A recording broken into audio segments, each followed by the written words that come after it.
Hi, everybody, and welcome back to our blog from the KAMASUTRA to 2020, where we respond to your questions, your concerns, even your worries around all things to do with sex and sexuality.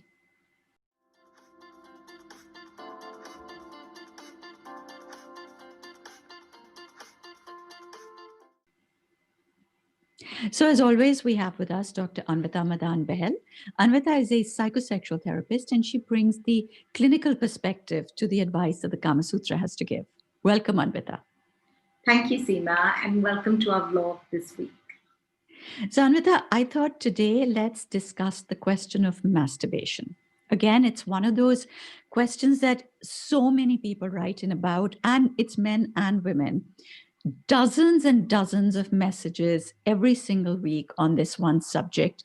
And even though some of them are very specific, most of them cover the same issue, the concern, the fear, the worry around masturbating, whether it's good for you, whether it's sinful or not. And I think I can understand to some extent because I know that from our growing up years, there have been so many myths around masturbation. I mean, there's so much guilt attached to it.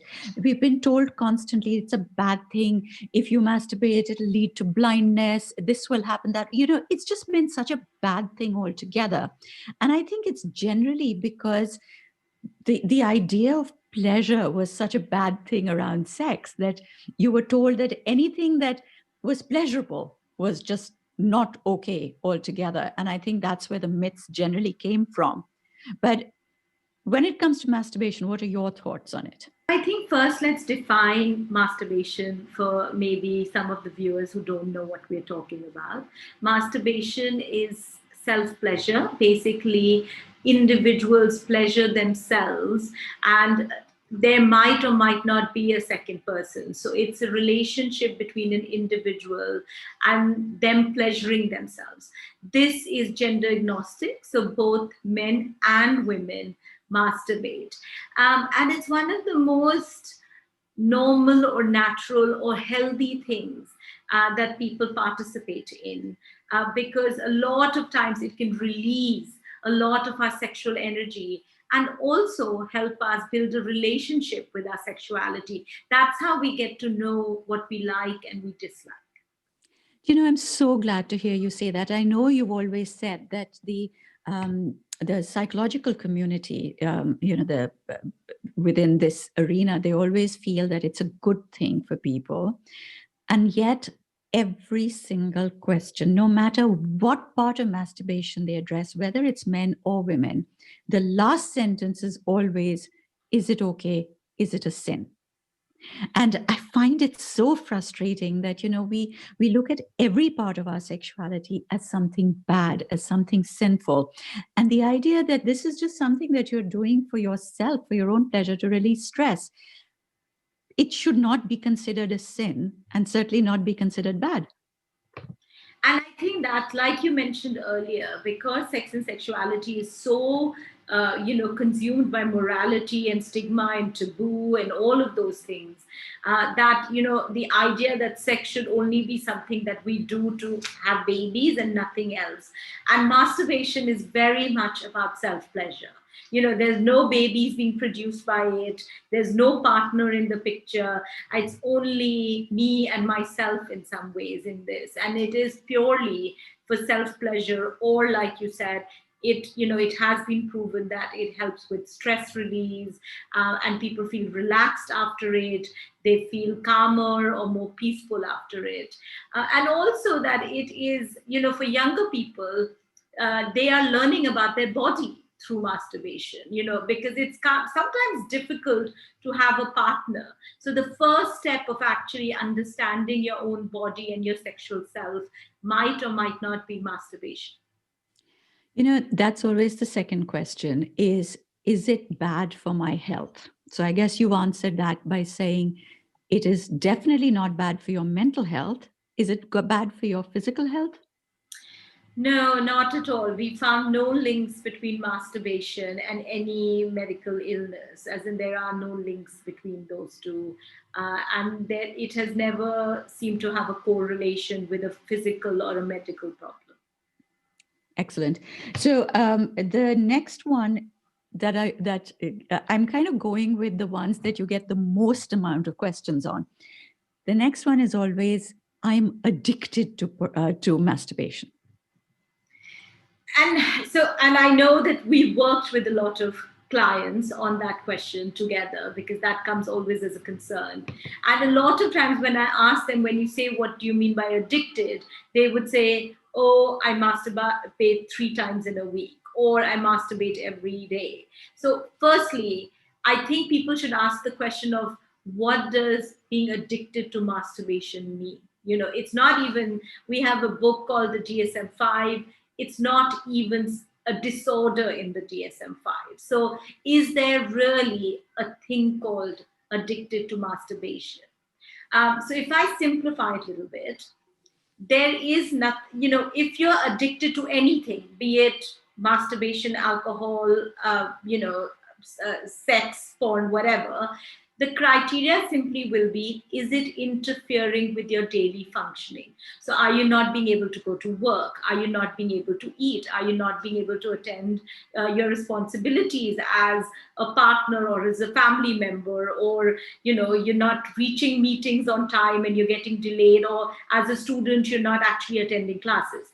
If it is interfering with your daily functioning, then yes, there is something to be concerned about. But however, if you're masturbating once, twice, or 5 times, but you're being able to attend to all your responsibilities, then we don't call it addiction in any way. So don't worry so much if you're masturbating maybe even multiple times a day. There is nothing known as addiction. The only thing I know, we mentioned it in one session before, is that if you masturbate too much, you might feel soreness.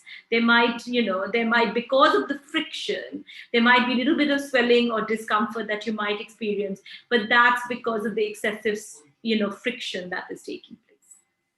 And masturbating is not going to reduce a man's ability to have children, for instance. It's not going to suddenly decrease his sperm count or something.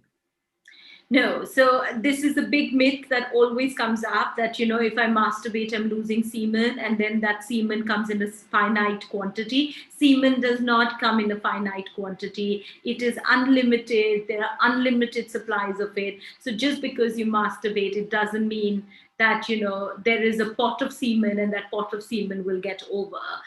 There is an unlimited supply. So in some ways, it's like a tap. You're just opening it, and then but there is a flow always there. There's a supply of semen always there. So you don't need tell to me worry about something. There has been one person who's written and said that since he started masturbating, he finds that he's losing weight and that he feels that his penis is actually becoming thinner.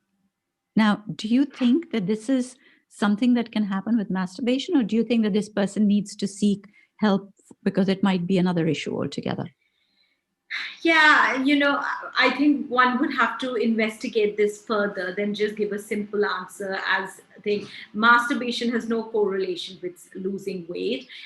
When we think about an erect penis, all it means is that the blood, there are lots of blood vessels in the penis, and basically that the blood is rushing into the penis, and that's why it has the erection. Now there could be reasons for why the blood doesn't rush in, and there could be some medical reasons behind it, but I think what would be important is to go and get a medical checkup done. But there is no correlation between weight loss and masturbation. Okay, now there's also a bunch of people who've written in, and this is on both sides of the spectrum. So a bunch of guys who's written in and said that they find that they've been masturbating so much that their erections have become weak, and others who've said we've stopped masturbating now, and now our erections have become weak. Yeah, I once again, there is no correlation between erections and masturbation. There might have been something that has happened while you were masturbating that maybe is not letting you have a full erection. It could be a bad experience or a bad thought. And there might be something there that's more psychological. But physically, you can't really. Sometimes actually people get scared saying, I think I broke my penis while masturbating. Like I was so vigorous, I broke it. That's not something that can happen. It's not a bone that can break. So that also, but I know people worry a lot about that. And that's not something that can happen, Yeah, it's actually. incredible how much actually people worry about this idea of masturbation. It's like it's possibly the most worrying thing amongst human beings. And I just don't understand. And I know that you've said that there's no correlation between health and masturbation that the medical community have found. But I've actually said all these questions because these are the ones coming in, and I want people to hear it, literally to know that it's okay. That's why I'm asking you to actually articulate it. So thank you so much for saying that, Anvita, and I really hope it puts a lot of people's mind to rest. Now, I So want to I just actually, want to say something. So one of yeah, the things that we need to consider is that there are some medical conditions that will impact people's erection quality, right? And that will be something to do with cardiovascular disease or diabetes, and that impacts people's quality of erection. How soon or how long they can have an erection, and that is actually sometimes when there's an inability to have an erect penis. If there's an erectile disorder, one of the first things we say is, have you gone and checked for sugar and any heart disease? So that is a correlation. There is a medical correlation there, but there's no correlation with masturbation. even with the Kama Sutra says that if you try and have sex after eating, where your stomach is bloated, you can't get good erection because you need to have lots of blood flow going to the sexual organs. And if you've just eaten, the body's energy goes towards digesting the food. So, yeah, there are different times when it's not useful to try and have sex, but because you won't have good sex, but that's not necessarily to do with masturbating or not masturbating. Yeah. Again, with that, now I want to address yet another myth. Now, whenever we talk about masturbation, we only ever talk about men. But of course, women also masturbate. They equally self pleasure. But we somehow don't seem to consider it as much. And I don't know why.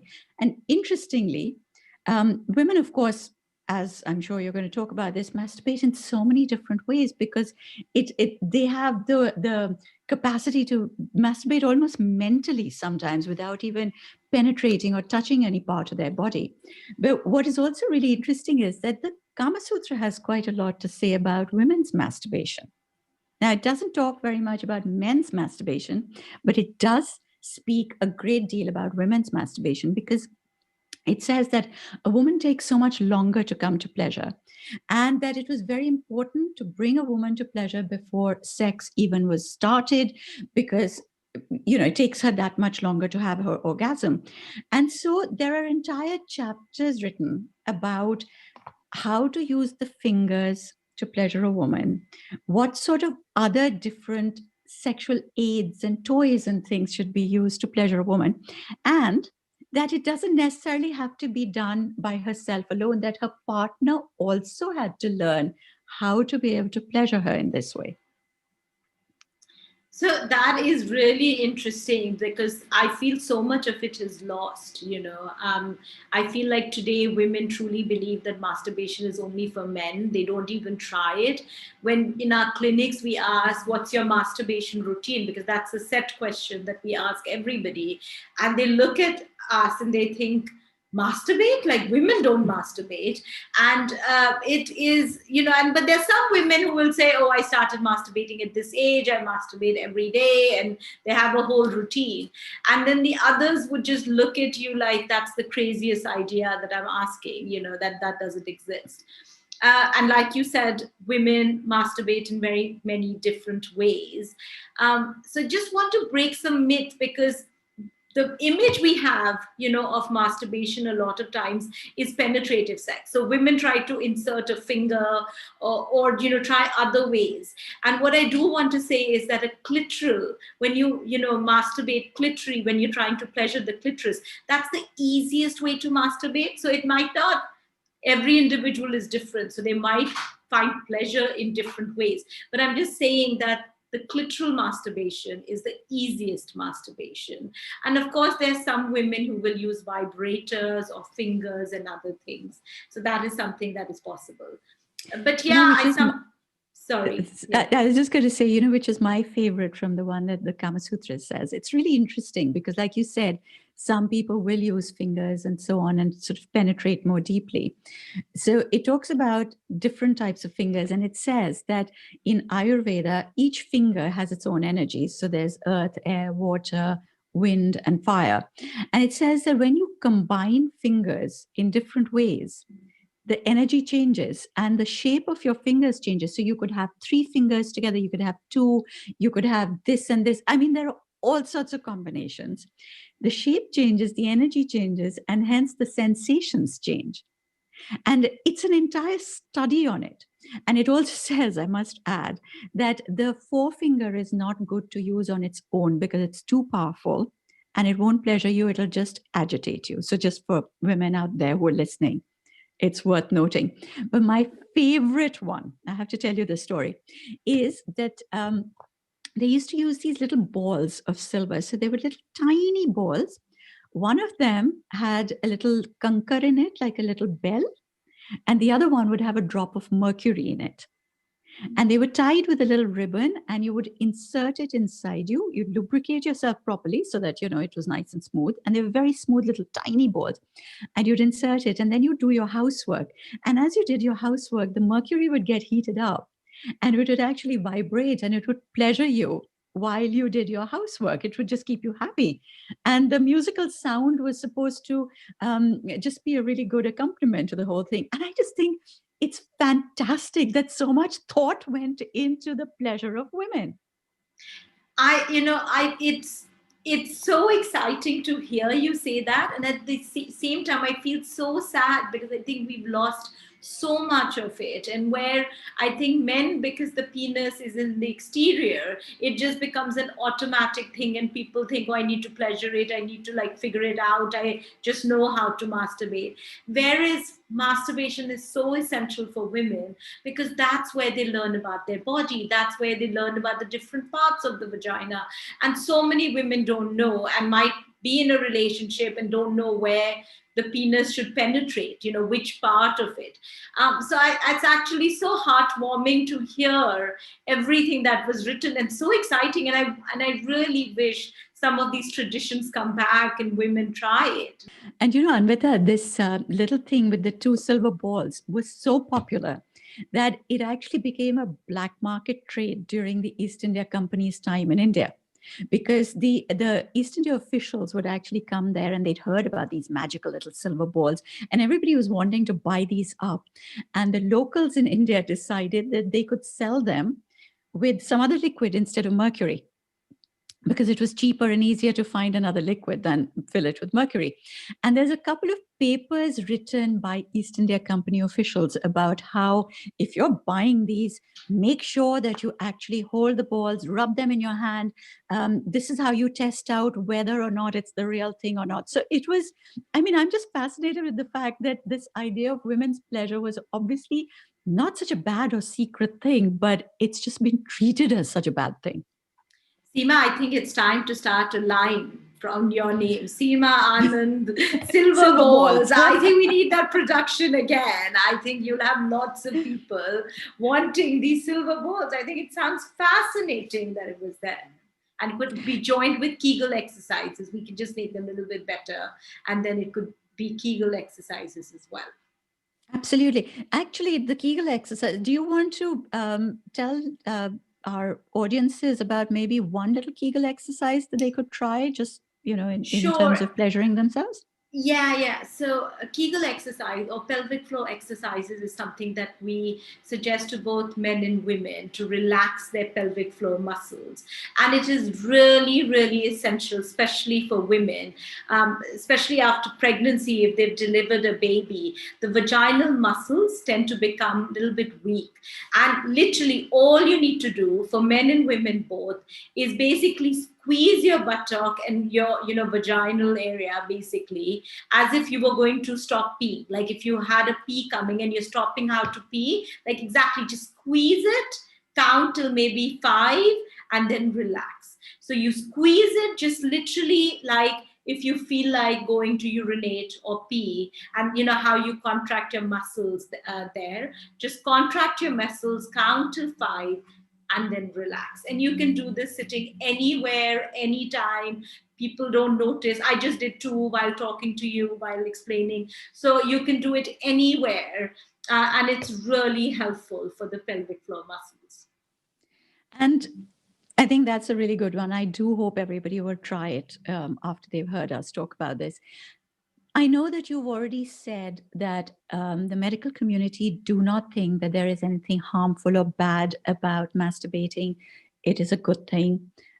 Generally, it's really beneficial. But I'm going to ask you this question one more time, because again, the women have written in each time and said, does it impact women's health in any way?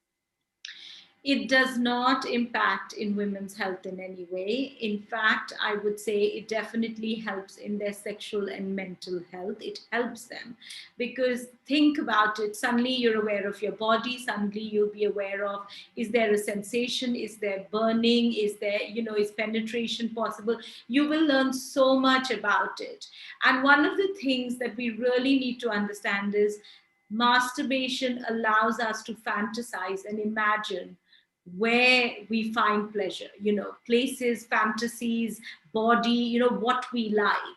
And that's half the battle when we think about having sex. It's about the thoughts are present, the feelings are present, and then we can move on to the physical aspect. So in some ways, it's a really amazing tool to connect with our fantasies.